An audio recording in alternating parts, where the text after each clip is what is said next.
લોકસભા ચૂંટણીના ચોથા તબક્કા માટે આજે મતદાન પૂર્ણ થયું છે અને ત્યારે મતદાન પૂર્વે સોનિયા ગાંધીએ એક વિડીયો સંદેશ જાહેર કર્યો હતો, જેમાં તેમણે કોંગ્રેસની મહાલક્ષ્મી યોજના વિશે જણાવ્યું હતું। સોનિયા ગાંધીએ કહ્યું કે કોંગ્રેસ ગરીબ પરિવારની મહિલાઓને મહાલક્ષ્મી યોજના દ્વારા 1 લાખ રૂપિયા આપીને તેમની સ્થિતિ સુધારશે। અમારી ગેરંટીઓએ કર્ણાટક અને તેલંગાણાના કરોડો પરિવારના જીવનમાં પરિવર્તન લાવી દીધું છે। તો બીજી તરફ રાહુલ ગાંધીએ રાયબરેલીના બચરાવનામાં પહોંચ્યા હતા। તેમણે કહ્યું હતું કે આ મારી બે માતાનું કાર્યસ્થળ છે અને તેથી જ હું અહીંથી ચૂંટણી લડવા આવ્યો છું। આ દરમિયાનમાં રાહુલ ગાંધીને સભામાં કોઈએ પૂછ્યું કે તમે લગ્ન ક્યારે કરશો, તો આજ મુદ્દે અમારી સાથે સંવાદદાતા મેહુલ દુધરેજા લાઈવ જોડાઈ ગયા છે। જી મેહુલ, આજે લોકસભા ચૂંટણીનું ચોથા તબક્કાનું મતદાન પૂર્ણ થયું છે અને તે પહેલા જ સોનિયા ગાંધીનો આ વિડીયો સંદેશો જાહેર થયો, શું કહેશો? લોકસભાનું જે ઇલેક્શન છે ને સાથે ચોથા ચરણ માટેનો જે મતદાનની જે પ્રક્રિયાને સાથે સાથે જ હવે આગામી 1 મહિનાના થોડા દિવસો બાકી રહ્યા છે કે જેની અંદર તમામ જે લોકો છે તે પોતાના પ્રચાર અને પ્રસાર કરશે અને ત્યારબાદ એક મોટી લીડ સાથે જીતવાની જે આશા અને પ્રચારની અંદર જે મોટા મોટા વાયદા કરવામાં આવ્યા છે તેનું પરિણામ જે છે તે 4 જૂને આવવાનું છે। આ સાથે કોંગ્રેસે પણ પોતાના જે સ્ટાર પ્રચારકો છે તેને અલગ અલગ જગ્યાઓ પર પ્રચાર માટે મોકલ્યા છે અને સાથે જ આ તમામ જે સ્ટાર પ્રચારકો છે તેમણે પણ પોતાના જે ઉમેદવાર છે તેને જીતાડવા માટેનો પ્રયાસ કર્યો છે। રાહુલ ગાંધી, પ્રિયંકા ગાંધી, મલ્લિકાર્જુન ખડગે જેવા મોટા જે નેતાઓ છે કોંગ્રેસના તેના દ્વારા પણ પ્રચાર કરવામાં આવ્યો છે। આ તમામની વચ્ચે આજે સોનિયા ગાંધીનો એક મેસેજ આવ્યો છે। આજે વિડીયો તેમના દ્વારા જાહેર કરવામાં આવ્યો છે જેની અંદર તેમણે મહિલાઓ માટેની વાત કરી છે। સોનિયા ગાંધીએ જે પ્રમાણે કહ્યું છે કે મહિલાઓ અત્યારે હાલ મોંઘવારીના માર જે છે તે સહન કરી રહી છે।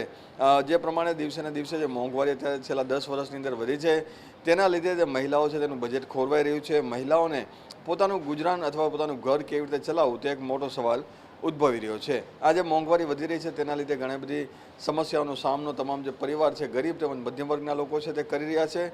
આ પ્રમાણેની વાત જે છે સોનિયા ગાંધી દ્વારા કરવામાં આવી છે। આ સાથે સોનિયા ગાંધીએ જે કોંગ્રેસના મેનિફેસ્ટોની અંદર જે જાહેરાત કરવામાં આવી છે કે મહાલક્ષ્મી યોજના છે તે લાવવામાં આવશે।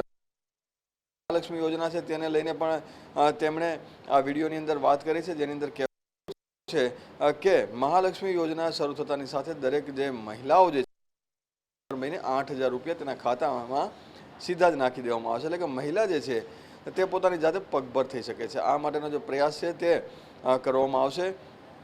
જ્યારે પણ કોંગ્રેસ જે પોતાની સરકાર આવશે ત્યારે મહિલાઓ માટેની ખાસ જે યોજના લીધે મહિલાઓને ક્યાંય લાંબો હાથ કરવો નહીં પડે, સાથે મોંઘવારીની અંદર પણ જે ઘણા અંશે ફાયદો થતાની સાથે મહિલાઓએ પોતાનું જે ગુજરાન જે છે તે ચલાવવામાં કોઈ સમસ્યા ના થાય તે માટેનો જે પ્રયાસ છે તે પણ કોંગ્રેસ દ્વારા કરવામાં આવશે।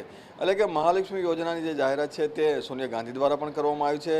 દરેક પ્રચારની અંદર રાહુલ ગાંધી, પ્રિયંકા ગાંધી હોય કે કોંગ્રેસના તમામ જે નેતાઓ હોય, ઉમેદવાર હોય, આ યોજના જે છે જે મેનિફેસ્ટોની અંદર છે તેની ચર્ચા કરતા હોય છે। પરંતુ જો મોંઘવારીને લઈને ક્યાંક સોનિયા ગાંધીએ આડકતરીનો પ્રહાર જે છે તે કેન્દ્ર સરકાર ઉપર કર્યો છે અને મહિલાઓ જે છે મહિલાઓને ખાસ મોંઘવારી નડી રહી છે તેવું પણ તેના વિડીયોમાં કહ્યું છે।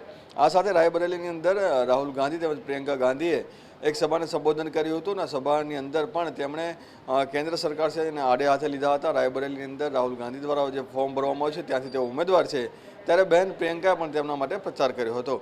આ પ્રચાર દરમિયાન રાહુલ ગાંધીએ લોકોની સાથે સંવાદ કર્યો હતો, લોકો સાથે તેમણે ચર્ચા કરી હતી। આ દરમિયાન એક જે સવાલ આવ્યો છે, સવાલ જે છે ખૂબ જ રમૂજી હતો અને એક વ્યક્તિ દ્વારા સવાલ કરવામાં આવ્યો કે રાહુલ ગાંધી હવે લગ્ન ક્યારે કરશે।